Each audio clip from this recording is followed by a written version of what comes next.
மாணவர்கள் உயிரிழந்தது அவங்களோட குடும்பத்துக்கும் அந்த கிராமத்துக்கும் மட்டுமே அது ஒரு வருத்தம் கிடையாது. அந்த செய்தியை பார்க்குற ஒவ்வொருத்தருக்குமே இது ஒரு மிகப்பெரிய ஒரு வேதனையை உருவாக்குது. நீச்சல் அப்படிங்கிறது ஒரு தற்காப்பு கலை. இந்த கலையை நம்ம அந்த பள்ளி மாணவர்களாக இருக்கட்டும், நம்மளோட குழந்தைகளாக இருக்கட்டும், இதை நம்ம கற்றுக் கொடுக்குறது நம்மளோட கடமையாக தான் இதை பார்க்கணும்.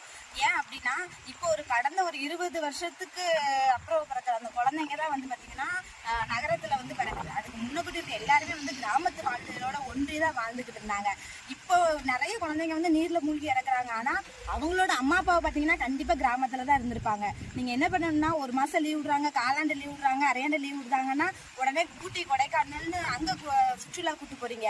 ஆனா நம்ம கிராமத்துக்கு கண்டிப்பா கூட்டுவாங்க. அந்த கிராமத்துல இருக்க வாழ்வியல் மாதிரி ஒரு இன்ப சுற்றுலா எங்கேயுமே கிடையாது. நீங்க கிராமத்துக்கு கூட்டு அவங்களுக்கு அந்த கால்வாயி அப்புறம் வயல்வெளிகள்ல நடக்கிறதுக்கு கற்றுக் கொடுங்க. முக்கியமா நீச்சலை கற்றுக் கொடுத்தீங்கன்னா மறுபடியும் அவங்க நீங்க இல்லாத இடத்துல தனியா போனா கூட கண்டிப்பா அவங்க நீச்சலை கற்றுக்கிடுவாங்க.